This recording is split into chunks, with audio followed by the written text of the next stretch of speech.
Hola, muy buenos días. Yo me llamo Krishna Merari Díaz Aguilar y el día de hoy les voy a hablar de mi proyecto de titulación. Mi proyecto se titula Una didáctica corporizada para la enseñanza de la educación artística. Y ahorita ya suena que tenemos conceptos bastante fuertes que vamos a ir desmenuzando poco a poco. Lo primero que les quiero contar es que mi proyecto la tengo pensada como una tesis de carácter investigativo. ¿A qué me refiero cuando digo que es una tesis de carácter investigativo? Yo la tengo pensada que se divide en dos partes.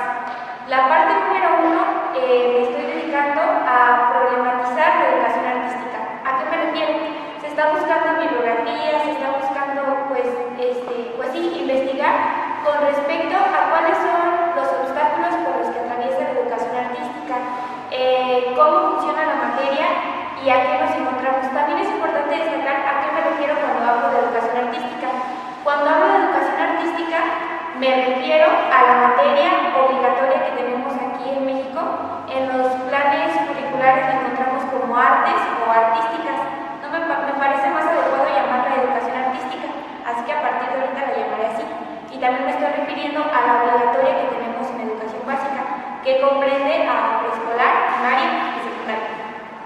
Después de consultar diferentes fuentes con respecto a problemáticas que nos encontramos en la educación artística, a través de lo que yo soy, de mis estudios, del acervo que yo traigo, se va a tratar también un proyecto de proponer didácticas que yo encuentro que pueden dar solución a algunos de los problemas con los que nos encontramos en la educación artística. Es muy importante los conceptos que ahorita estamos revisando en el título como didáctica, corporizada y enseñanza de la educación artística, aunque los vamos a ir desglosando poco a poco. Ok, según Estela Maris Muñoz, en el 2021, en su libro Educación Artística, Cultura y Ciudadanía, nos dice que la educación artística se trata de un campo de alta complejidad y cuya característica esencial es la pluralidad. El campo del arte se mueve la frontera y en este espacio se articulan, se intersectan y se desplazan artes, disciplinas y lenguajes. Me gusta mucho esta cita porque creo que habla bastante de cómo es que funciona el fenómeno de la educación artística, porque es una materia muy compleja, aunque nos han hecho creer que no lo es una materia muy compleja y también es una de las materias más bellas que nosotros podemos encontrar en el currículum de la educación básica, pero también es una materia compleja. En la tesis lo primero que ahorita estamos explorando es justamente ver cuáles son las problemáticas que encontramos en la educación artística, obviamente aquí en México y con el plan de estudios que ahorita tenemos en la educación básica. Lo primero es que es una materia rezagada en el currículo escolar. ¿A qué me refiero cuando digo rezagada? Tiene que ver mucho con la cantidad de horas que nosotros tenemos de la materia a comparación de otras asignaturas. A nivel primaria, nosotros tenemos acceso a educación artística a 1 hora a la semana. A materias como matemáticas y español se les asignan 5 horas a la semana. En educación secundaria se amplía el tiempo a 3 horas a la semana. Y a materias como química, por ejemplo, les dan 6 horas a la semana y matemáticas y español 5 horas a la semana. ¿Por qué se hace esta comparativa? No es porque diga, ay, en matemáticas le dan más tiempo y nosotros somos mejores o somos mejores que en química. No, simplemente para que nos demos cuenta de cómo está la situación ahorita con la asignatura, para que podamos ponderar las horas. Además de que nos dan muy poquitas horas en los currículos escolares, es una materia sumamente compleja. Por eso me gustaba poner la cita anterior, porque es una materia compleja. Porque se espera que dentro de la asignatura se puedan revisar temas que tienen que ver con artes visuales, con danza, con música, con teatro, que además tratemos sensibilidades y que veamos la creatividad con los niños o jóvenes con los que se está trabajando. Entonces es una materia muy, muy compleja. Por esto mismo, de que es una materia compleja y que nos da poquito tiempo, ocurre un fenómeno que se trata de una jerarquización de una área sobre de otra. Yo les voy a platicar que yo en toda mi primaria lo que recibí fue coro, de primero a sexto, solamente vi coro en artes. Me daban justamente 1 hora a la semana y solo me daban coro, y yo no conocí absolutamente nada más de artes. Luego llegué a secundaria y me dieron algo diferente, pero me dieron dibujo, mis 3 años de secundaria. Entonces, eso es problemático porque al final del día sí es una asignatura que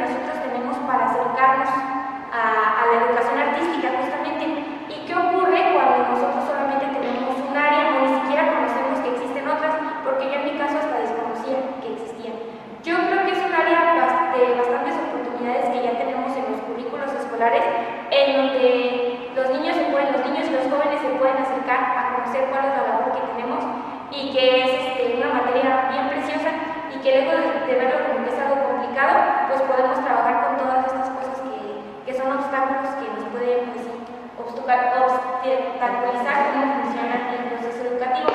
También ocurre por esta situación de que es una materia bien compleja que no se sabe quién es el mejor para dar las materias. Hay de muchas sopas. La primera están los generalistas. Los generalistas son las personas que estudian educación artística. Por ejemplo, aquí hay una carrera de educación artística que te dan un poquito de música, un poquito de danza, un poquito de teatro y que tú sales como para dar clases de educación artística. Ellos son los generalistas, como que conocen un poquito de todo. Están los especialistas, que son como por ejemplo yo, que soy del área de danza, que puede ser del área de artes visuales, de teatro, de diferentes tipos de áreas, pero que a mi punto de vista también es importante que tengan una formación docente, o sea, no solamente ser licenciado, como yo soy, o doctor, o no sé, sino que también tengamos experiencia a la hora de acercarnos al grupo, o la peor de todas, a mi parecer, que es un docente de tronco común, que es el destinado a acercar los temas a los niños. Y es preocupante porque pues está capacitado para lo que da clase, pero no capacitado en el área. Entonces, si la materia se da como, pues no con ganas o con gusto o con conocimiento con respecto a lo que se está haciendo, pues también se transmite de esa manera para los niños y los jóvenes. Y luego, que siento que es la que más me molesta, que también es vista como una materia ornamental. ¿Por qué? A veces la materia de artes nada más existe cuando necesitamos tener una hora para montar el ratón vaquero el 10 de mayo. No, pues es que ahora sí les vamos a dar artes porque vamos a bailar. O cuando necesitamos decorar las piñatas para colgarlas en Navidad. O también existe que solamente la quieren como de, es que esto es como para que dibujen, o en esta escuela vemos esto y está bien padre. Es importante porque algo que es adorno no es prescindible. Algo que es adorno lo tenemos ahí porque se ve bonito y porque nos da algo, pues, adorno, pero al final no es algo necesario que nosotros necesitemos. Ay, caray, ¿qué hice? Las nuevas exigencias sociales y una visión renovada sobre la función de la educación escolar han puesto de manifiesto la importancia de lograr que los alumnos adquieran las competencias necesarias que les permitan aprender a convivir y aprender a ser. En este contexto, resurge con fuerza el papel de la educación artística para la formación integral de las personas y la construcción de la ciudadanía. También me gusta mucho esta cita porque también les decía, la función de la educación artística justamente yo creo que también es acercar a que los niños y jóvenes tengan un entendimiento de qué es lo que hacemos, cómo trabajamos, para qué trabajamos y trabajar con cosas que son indispensables. Platicamos con la asesora. Es que nadie dice que las matemáticas no son importantes, porque sabemos que las matemáticas te ayudan a tener un proceso para que tú puedas aprender a pensar de la manera que te dicen las matemáticas, ¿no? Es una abstracción que tú logras cuando estudias matemáticas. Pero ¿qué pasa con las artes? Que también son bien necesarias y que también tienen mucho que ver con la creatividad, con la sensibilidad, con la manera en que entendemos el mundo y con la manera en que nos aproximamos al mundo. Entonces, justamente es algo que ya varios autores están hablando de la importancia de que la educación artística sea tomada en serio, porque la realidad es que muchas veces es tomada de esa manera. Ahora sí, si recordamos, también estaba el concepto de corporizado. ¿Por qué es importante? Miren, este concepto duramos mucho tiempo en plantearlo con mi asesora. ¿Por qué? Porque queríamos un concepto que nos fuera cómodo para platicar cómo vamos a plantear el proyecto. Porque lo que yo estoy planteando es una aproximación. Didácticas es la manera en que los docentes creamos y planeamos maneras más sencillas o más para poder llegar al aprendizaje del niño o del joven. Entonces, las didácticas que tengo son a través del cuerpo y del conocimiento que se tiene a través del cuerpo, de la experiencia propia que se vive a cuerpo propio. Entonces, a cuerpo propio, pues no queríamos buscar un concepto que nos sintiéramos cómodos y llegamos con el concepto de corporización. Es importante porque justamente queremos hablar de este proceso en las didácticas. Y sobre eso, pues obviamente tenemos que hablar del cuerpo. Y sobre eso, obviamente tenemos que hablar del cuerpo en la escuela. Y se me hace muy fascinante porque pues puede parecer que les estoy hablando de algo mágico o que es importante el cuerpo en la escuela, pero no es cierto. El cuerpo en la escuela ya es algo que ya existe y que muchos pedagogos ya han estudiado, pero lo han estudiado de la manera en que lo quieren estudiar y para los beneficios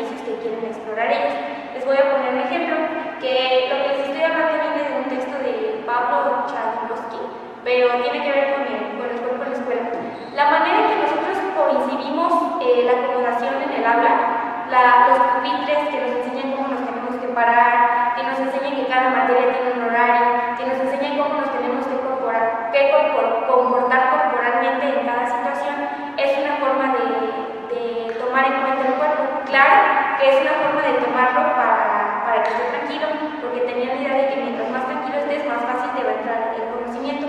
Pero el cuerpo ya existe en las instituciones y es algo que no podemos negar. El cuerpo ya está en todos los espacios. Ahora hay que ver cómo lo podemos utilizar para aprender, o en este caso lo que yo quiero proponer. Entonces les estoy hablando de un cuerpo que piensa y por ende es un cuerpo que aprende. Un cuerpo como lugar del aprendizaje significativo. Hoy que la escuela misma se debate en la encrucijada de repensar los principios que le dan sentido y valor, colocar en el centro de nuestra interrogación al cuerpo, ver un cuerpo indiscerniblemente ligado al pensamiento, quizás sea la apuesta más necesaria y por ello la más urgente. Es lo que les comentaba, que no son conceptos nuevos ni tampoco son conceptos que yo me estoy inventando, sino son cosas que ya existen, pero vamos a tratar de cuadrarlas para poder platicar. Ya por último les quiero platicar, porque ahorita apenas en la parte de la escritura apenas estamos en el anteproyecto, ya apenas tengo luz verde para empezar a escribir, pero pues ya tenemos mucha bibliografía y hemos investigado mucho con respecto a lo que estamos hablando, y es un proyecto que a mí me apasiona mucho. Yo les quiero platicar que aunque el proyecto parece que empieza de la parte teórica, la realidad es que el proyecto tiene sus raíces en la parte práctica, porque cuando empiezas a dar clases justamente de esta asignatura que es tan compleja, te empiezas a encontrar con un montón de baches y con un montón de cosas de, no, es que a mí me gustaría que ellos desarrollaran la sensibilidad auditiva, y es que me gustaría meterles esto y así. Y un quehacer docente que nosotros tenemos es decir, mira, yo quiero enseñar esto y esto yo lo tengo súper justificado y yo te lo voy a explicar porque esto te va a ayudar a desarrollar esto, te va a ayudar a tal, pero son cosas que a veces se quedan al aire y que sí a veces pues sí las ponemos en la planeación, pero que yo siento que a veces también vale la pena escribir y que es importante porque lo que nosotros hacemos en la educación artística es una labor muy bonita y es una labor muy importante, entonces que a lo mejor vale la pena escribir sobre ella. Y más que lo curioso pues es que yo soy de danza, entonces también mucho de mis propuestas o de lo que tiene que ver justamente con el cuerpo. Entonces eso es todo de mi participación. Si tienen bibliografía, estaría perfecta. Y muchas gracias.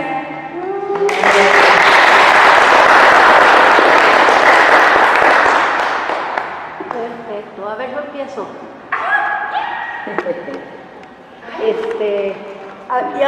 No, es una pregunta muy sencilla la que te voy a hacer, porque me llama la atención esto que dijiste ahorita al final, que quieres hacer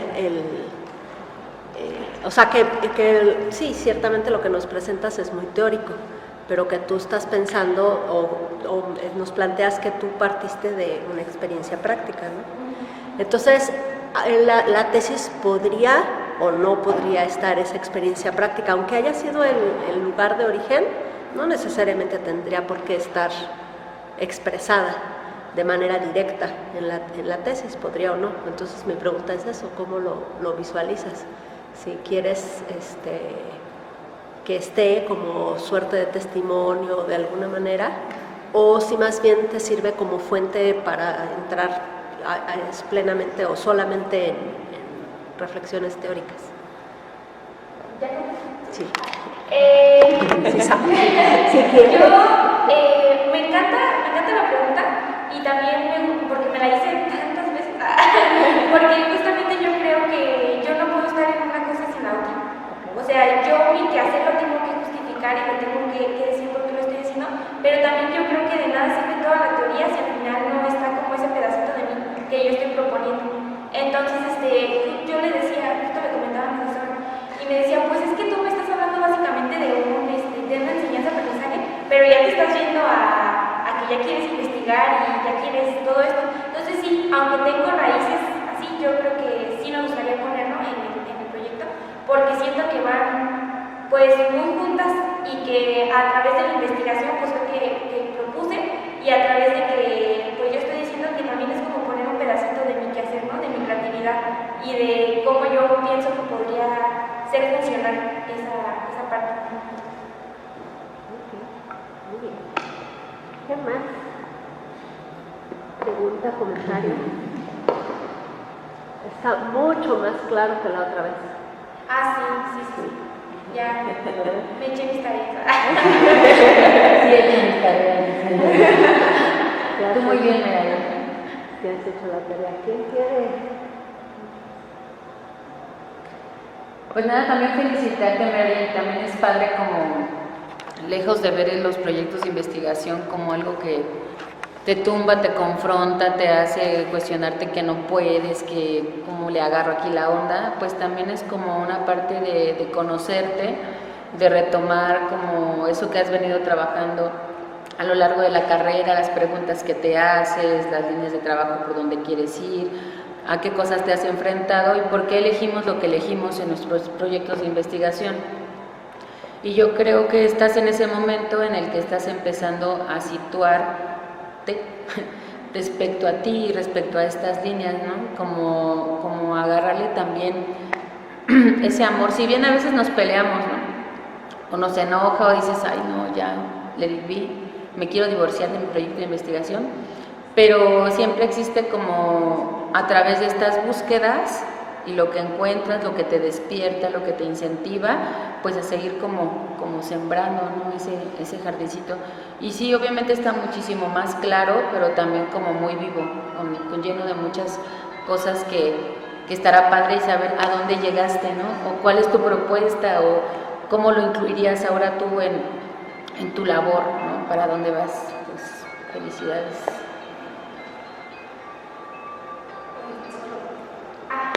¿Ahora vas a contestar? No, gracias. De nada. Yo quiero celebrar nuevamente de que te estés aventurando a escribir una tesis. Creo que es un reto y lo celebro porque creo que es un tema que da para un montón y que naturalmente te va a salir una tesis, ¿no? Y por tu condición personal de una persona muy disciplinada y muy reflexiva, muy apasionada de su tema. Y también quiero celebrar porque, bueno, pues hemos platicado ya muchas cosas, pero ver como la naturalidad, la simplicidad a la que llevas la exposición y la claridad con la que lo presentas me parece también de reconocerse. Entonces tienes como planteamientos teóricos, muchas cosas, pero